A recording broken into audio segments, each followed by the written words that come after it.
As a son of God, which is a chosen term to describe Christians, we're called children of God, and we're also called sons of God.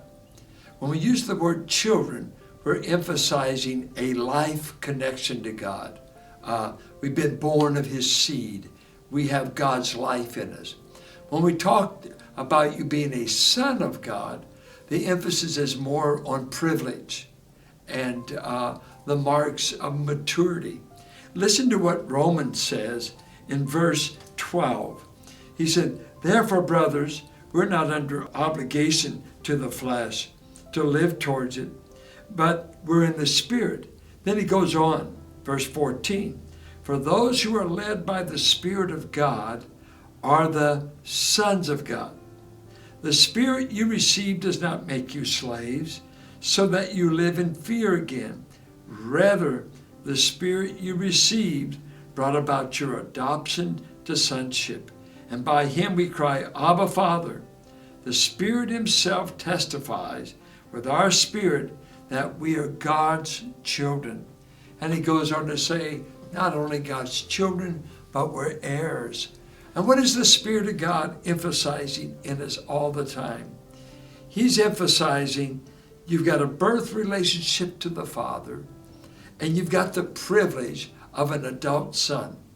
When he uses the word adoption here, it was to place in the Roman world maybe a minor, 12 years old, 13. There came the time in a Roman boy's life when dad declared him to have adult privileges.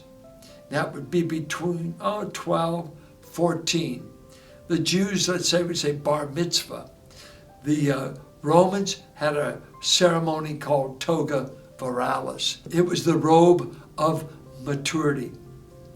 And here Romans is saying, God is treating you like adult sons. He's put his Spirit in you, and the Spirit is testifying, you've got God's life. You're in God's family. And guess what else he does? The Holy Spirit in us brings us into the intimacy that we call God Abba. There's no place in the Old Testament where the people of God were calling God Abba, which is really an Aramaic term of endearment. It's kind of like our daddy. It's close. It's not God's austere and so transcendent that nobody can talk to him. No, the Spirit. And he does it in Galatians 4. The Spirit is always crying out, Abba, Father, Abba, Father. I remember J. Vernon McGee telling when he was in a hospital dying with cancer, didn't know that he would come out.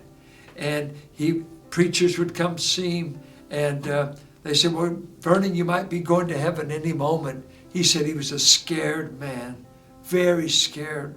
But he said when they left, in the night many times, all he could hear was the Spirit crying out, Abba, Father, I'm a son, I'm a son, I'm an heir, I'm a joint heir.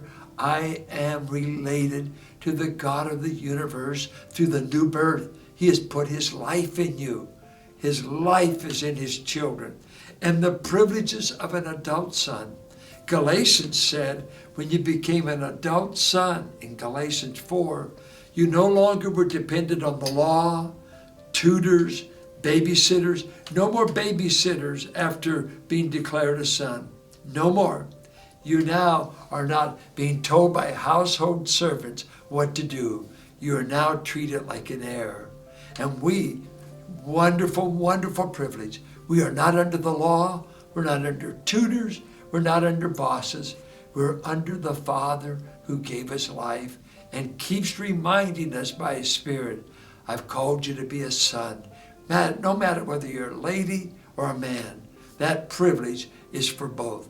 You're treated like a son. Call me Abba and enjoy being a son.